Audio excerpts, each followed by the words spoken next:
మాకు చిత్రగుప్త అంటే చాలా మంచిదండి. అది రాహుకేతుకు సంబంధించింది. చాలా పవర్ఫుల్ అండి. చాలా మంది వస్తారండి. బుధారము చాలా భక్తులు వస్తారండి. చాలా మాకు ఏ కోరికలైనా మాకైతే అయింది.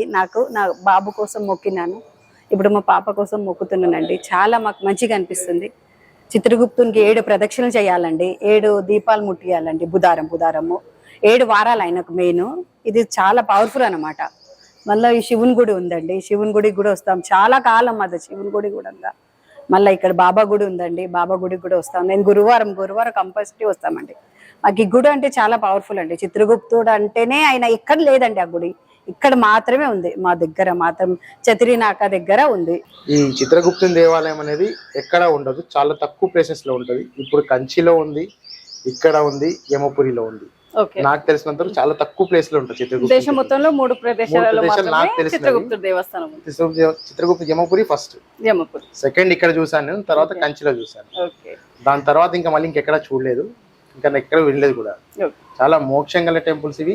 చాలా ఎంత అంటే అసలు ఇక్కడ మీరు పూజ చేసుకున్న అనుకున్న విధంగా ఏది అనుకుంటే జరుగుతుంది. సో ప్రతిరోజు ఒక్కొక్క దేవుడికి వారి విధుల ప్రకారం పూజలు అవుతుంటాయి. అక్కడ ఆంజనేయ స్వామి గుడిలో కూడా జమ్మి చెట్టు ఉంది కదా, అది కూడా ప్రత్యేకత స్వామి వారిది. ఎలాంటి కోరికలు ఉన్నా, దంపతులకు ఇబ్బంది ఉన్నా, ఎలాంటి కోరికలు ఉన్నా నెరవేరుతాయి అనమాట. రాగి చెట్టు, జమ్మి చెట్టు లోపల సంతానం అవుతుంది. ఇక్కడ మనం చూస్తే గనక అక్కడ ఏంటంటే స్వామివారి వాహనం తాబేలు. చిత్రగుప్త స్వామి వాహనం. దానికి ఏమైనా విశిష్టత ఉందంటారా? అంటే మొత్తం జిగురుగా ఉంది కదా, అంటే దీపాలు పెట్టడం మొక్కులు నెరవేరుతాయి అనమాట. మొక్కులు భక్తులు వస్తారు కదా, 7 దీపాలు 7 ప్రదక్షిణాలు చేస్తారు. మొక్కులు నెరవేయడానికి, కోరికలు నెరవేయడానికి వెలిగిస్తారు అన్నమాట. అంటే కోరిక కోరుకున్నప్పుడు కోరుకొని వెలిగిస్తారు. 7 వారాలు 7 దీపాలు.